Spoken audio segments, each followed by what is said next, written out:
Welcome to Draw Process. I'm Ike. I'm drawing page 23 of episode 2 of my comic, First Sun and Sword. Let's do it.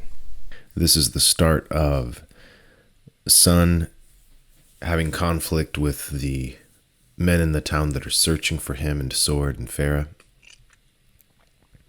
And it's when the violence starts to kick off.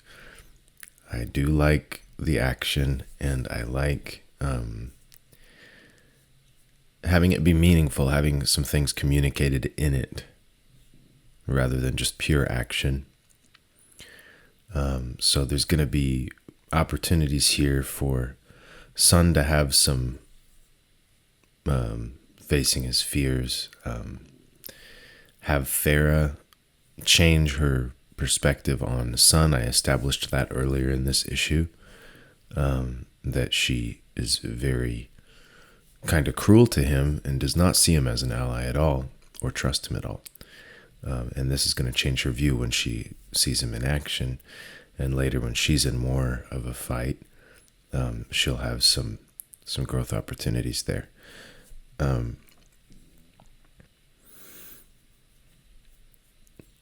This video I'm actually going to get out slightly late, still on the same day. I usually release it, for me, Sunday morning. But it'll be later in the day. Yesterday, my office was torn apart, and I was trying to reorganize the house and stuff, so I'm a little behind on the video. Lately, I have been dealing with the sort of acceptance, you could say, of reality, you could say. I have been putting less time and energy into comics and into the things I do in the comic community. And it's frustrating when you don't get to do what you want to do. And when you take a step back and you try to reassess and you try to reorganize your schedule and your life and look at what's really important, it can be kind of depressing because you realize that the fantasy is not reality. So in the long run, it's always for the best to take those moments. So I'm taking the moment. I am organizing literally my house and my life and my mind and my schedule substantially. I'm going to have to get more disciplined and have certain times I'm even going to have an A and B week to my schedule in a way. And there's going to be certain times when I need to draw a page that day. Unless I'm on a trip or something big's going on, I can't do it. I need to generally stick to a schedule. I need to stop cheating. Little things even, like thinking I can respond to work, my counseling work, texts in the evening, in the middle of family time or something. That I can multitask, that if, hey, I send my kids up to get ready for bed, I'm going to go tuck them in. In that 5 minutes, I'm going to get a couple things done and then tuck them in. That, I can't live that way anymore. It's too much tension in the bow, which makes me irritable. But it's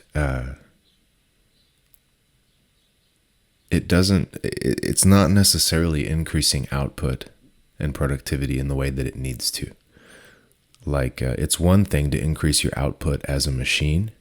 If you're machine-like, if it's factory-like, and you just need to spin the wheel, then sure, you can squeeze in spinning the wheel. But that's not the kind of work I want to be doing with my art and with my life and with my relationships. That's not the kind of relationships I want to have, the way I want to engage in life, the way I want to live. I don't just want to spin the wheels until I die, right? So I need energy, creative energy. I need relaxation. And I need to submit to the discipline, which is hard for someone like me who tends towards, hyperactive or even ADHD.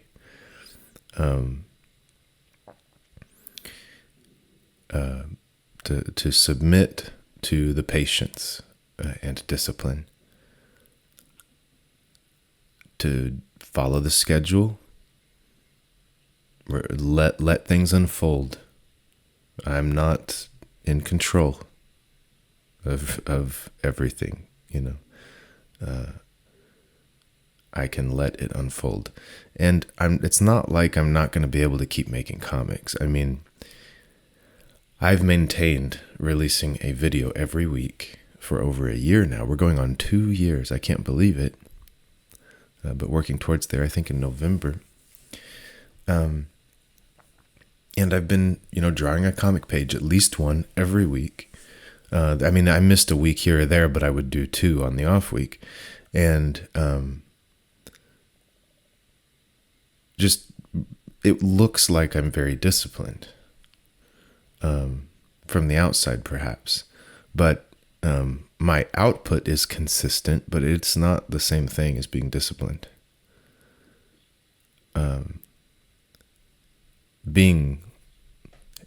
Always having busy hands, having a puritanical work ethic or something, that's not the same as being disciplined.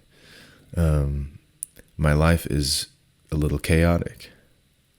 I think I partly don't like the thought of a more disciplined life because I also don't want to feel old, right? I'm like, when you're chaotic, when you're aggressive, I throw in aggressive for testosterone and kind of energy of youth.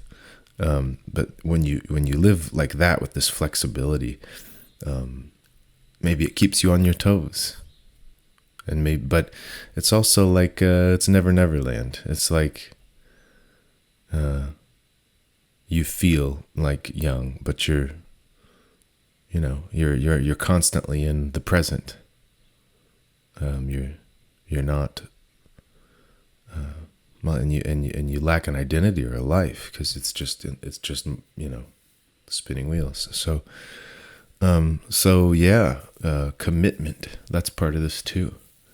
Committing to a path and to goals in life, and my moods don't get to dictate, how I behave.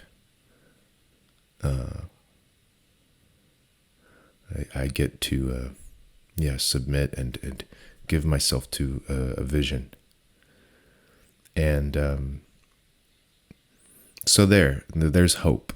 It feels like a loss of hope to submit to this, but just as I say it, I'm like, no, this is good. This is how one matures. This is how one is productive. I think it's a good way to go. I know there's the self-destructive artist picture, people, burning, hot and fast, and candle goes out, early 20s. Like, there's that picture of the artist, and I do love passion. I love people that have passion for their art.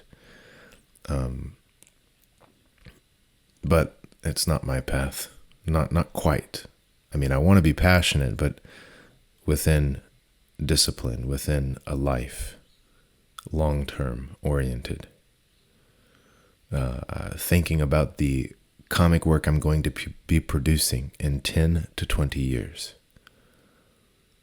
I would like to think about that. And maybe I don't make it that far. Never Land, right? Like, oh no, like you could die. You don't know what'll happen. You may not get a chance. You could lose your eyesight. You don't know what'll happen. All the more, the beauty of the commitment. Because it would be a big loss to to shoot for a lofty goal, a big long-term thing, and not arrive at your goal would be tough.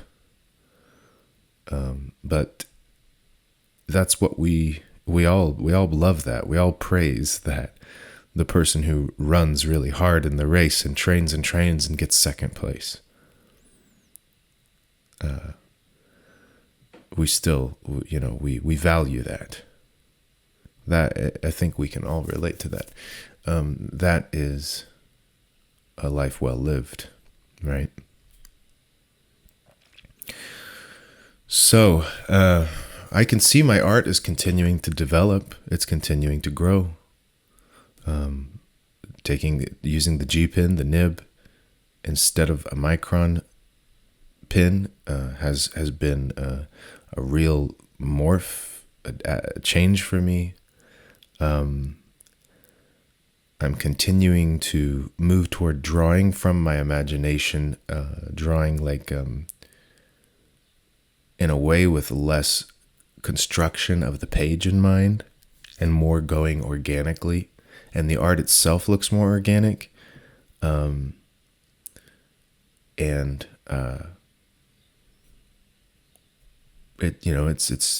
It's moving a direction. It's a style. It's natural and organic to me.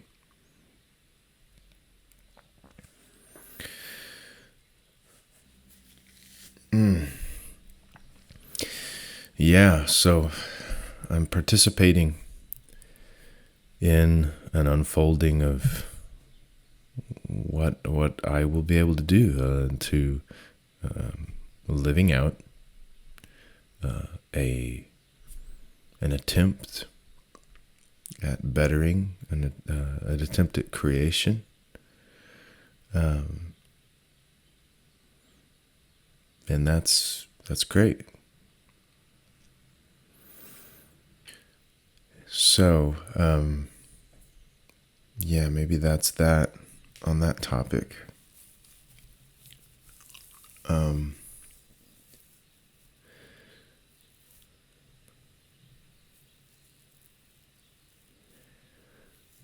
Yeah, about, let's see, my point on my pages in a way are less composition oriented as a page, like the graphic design of the page, the dynamic elements. Like here, this close up of her face, it's in a rather small panel, and it is not that much bigger than her head in other panels. It's not that much closer and large. Well, let's say larger. It's not that much larger on the page than other elements. Now, really strong designed pages will have a much stronger contrast between large and small elements and things like that. There's a lot else that goes into it, but at least that. I'm moving a bit away from that because although it's fun and it's striking and I want some of that in my art, the direction I seem to be going is more like animation, more and a lot more panels. I want to communicate. I want to share the vision of what's happening moment by moment this way. I feel like the more you increase the graphic elements, if her head took up half the page here, something like that. Well, first of all, that wouldn't be very helpful to the story. And I think that often happens. The graphic elements tend to be accentuating things for stylistic, for visual reasons, and not for story. And that can be remedied. You can just, do better at recognizing elements to accentuate that relate to the story and are not just looking cool. But even then, you're not going to be able to fit as much story in a page, and you're probably not going to show as many beats, as many frames per second, if we, use that analogy. And you're going to pull the reader out of the environment, out of the room they're in. They're going to be looking at cool graphics, cool design. It's poetry in a way. If these were words, it's like, by analogy, that it's like poetry, and it's like, that's awesome. And it serves certain stories very well. Like, especially when there are captions, when this is like a voiceover moment, a montage or something. It's great to have all that style thrown in. But for the stories that I tell that are very, very character, personal, emotional, moment by moment, and even the actions done in that way, I focus more on a more animation style in a sense. Each panel is like your television screen, showing you the next thing. So I feel like there's kind of a spectrum there. Like if you go into the design of the page too far, you start to lose these other things that I'm moving towards. So I'm letting myself go down this path, continue in this direction. More panels per page, more establishing shots than is necessary to make sure you continue to see where things are at in space. Almost always backgrounds, not just floating heads talking, but have some background elements there so that you continue to see the space, continue to see where they are, bringing it to reality, showing it to you on the screen, so to speak. I have been intentional with panel layouts, trying not to have arbitrary panel sizes. Like, I'm sticking to halves and thirds and quarters of the page, and variety throughout the page. Something I didn't worry about as much in the past. So I think I like that. I like how it looks a little more structured. I do try to keep variety when it comes to the height of the first row of panels, or when I do a larger panel. I do tend towards this more horizontal setup, like 3 or 4 rows of panels, rather than like really tall panels. Again, that's because I'm focusing on more panels, more story, convey, more beats, more frames per second. So I need more panels in there. So if they're really tall, it's eating up a lot of real estate.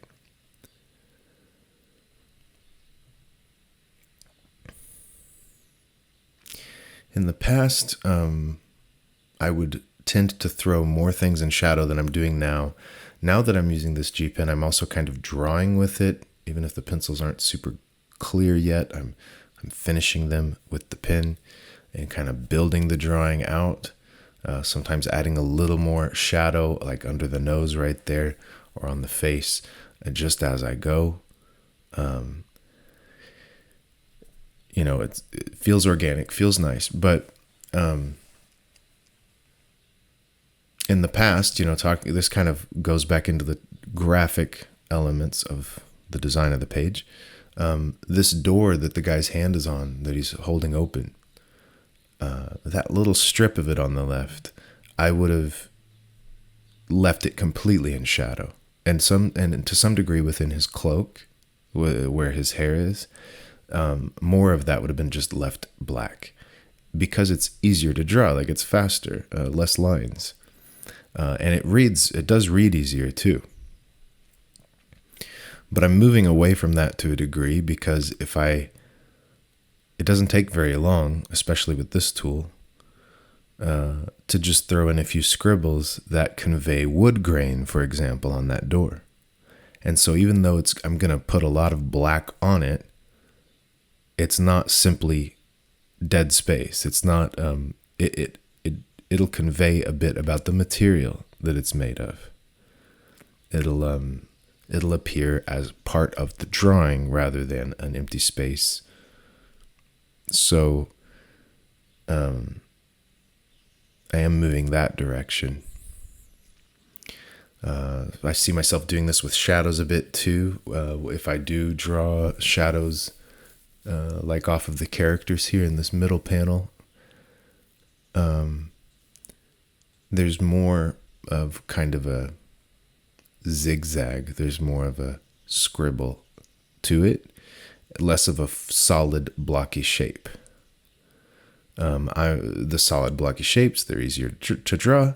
They create a simpler looking designed panel, which feels nice when you see it. But it looks less real in a way too. Like if the shadows stand as like really solid forms in the space, they seem solid. They seem like they're made of atoms, like it's matter. It's solid. And that can be like somewhat confusing. And it definitely sets a mood, it can be cool, but it kind of eliminates, what material things are made of, what is solid, what's not, what's atmosphere, gradient, things like that, movement. Sometimes I let my shadows be kind of sketchy, like made of lines, rather than solid, to convey that a character's running. Like if a character's running, to convey that maybe the wobbliness of the shadow, or the movement of the shadow. Then I do the hatching kind of zigzag stuff. So you're conveying other things about it. Like by making it less solid, it can also be more in motion, for example.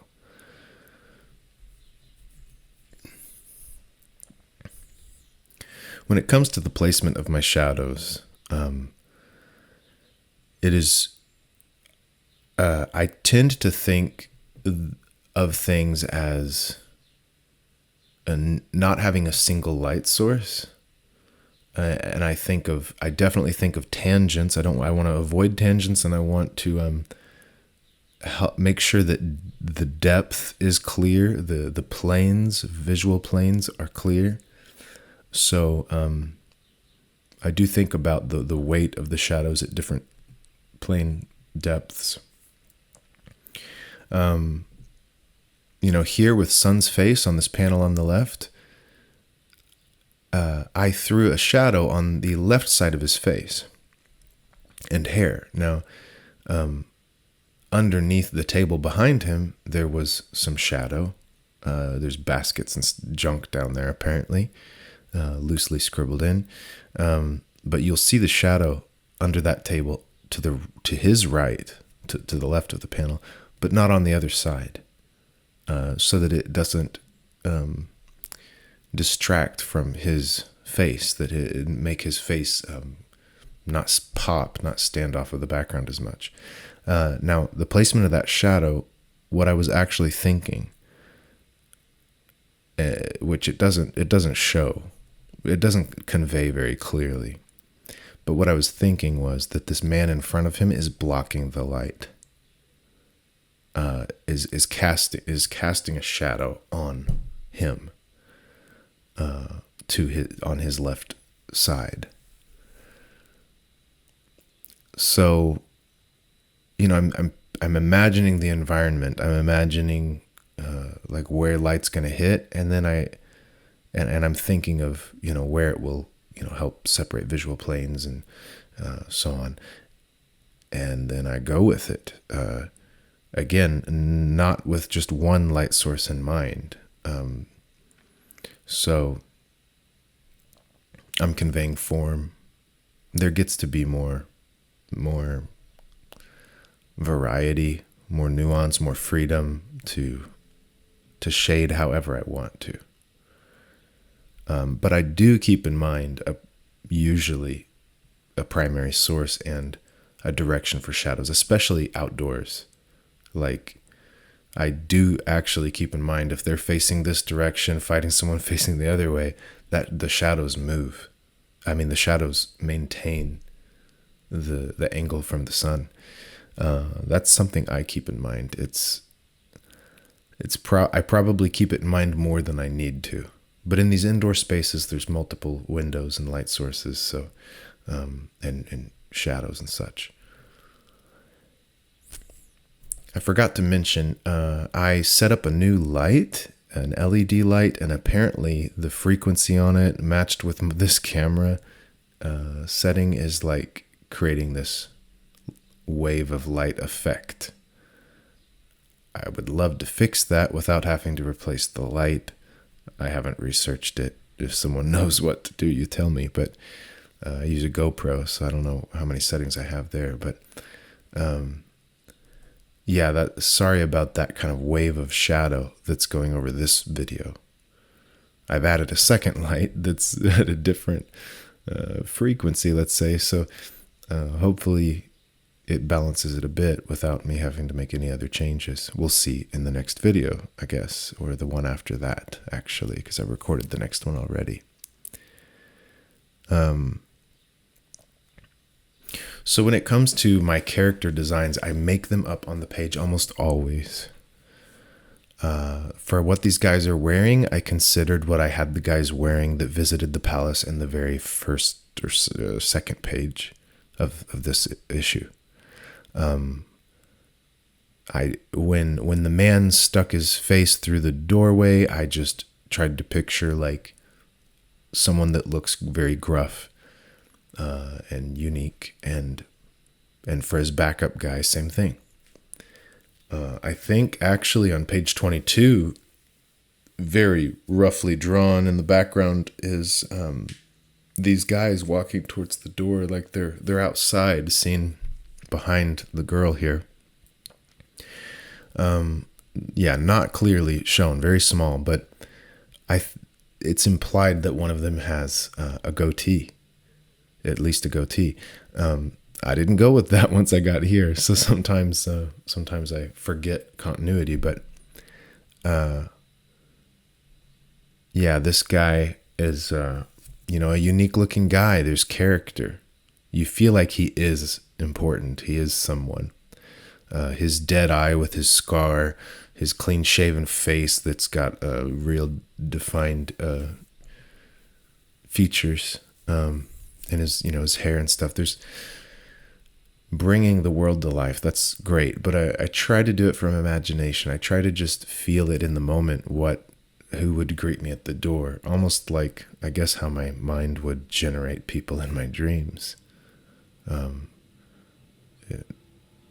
Yeah, I think in my dreams, sometimes I'm trying to make logic out of the strange things happening and make sense of things. I can tell I'm doing it in my dream, and somehow my brain's generating these things.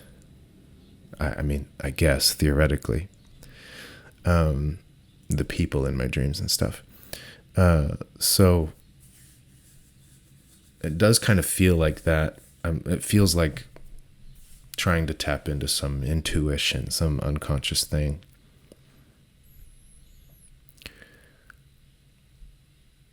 And yeah, there's a certain letting go and going with that.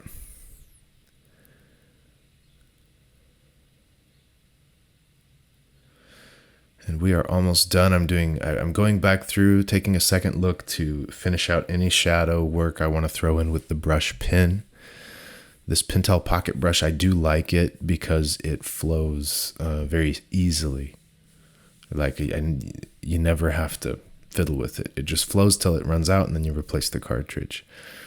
But the brush head, in my experience, it's not and the ink quality are not the best as other brush pens on the market. But the quality that matters most to me, I think it's great. And then the white paint pen to touch up any little spots there. The word balloons, I draw them on the page and I don't use a guide. I hand draw them and they're always a little bit wobbly, but so is every other line in the backgrounds and stuff. So it's cool with me. I'm okay with that look. To me, it's a feature, not a bug. And this is the finished page. So I think this turned out like a decent video. I shared some thoughts about like what I'm dealing with and my thoughts on discipline and stuff, and quite a bit about my process and techniques I'm using on this page. So that's the whole idea of this draw process series. Besides the fact that this is cataloging the creation of this series, like specifically First Sun and Sword right now. Maybe someday I'll draw something else in this series, but that's what I'm working on. And at this point, we're like 80 something pages in. Keep an eye out. cleverkaiju.com, ikecomics.com. If you want a physical copy of the book, I'm going to post it this week, within the next week. So it'll be in the store. I really worked at getting the right quality printing and the right setup for it. I'm pretty happy with it, and finally ready to get it in people's hands. Be the practice of your art. Encourage others to do the same. I'll see you next week.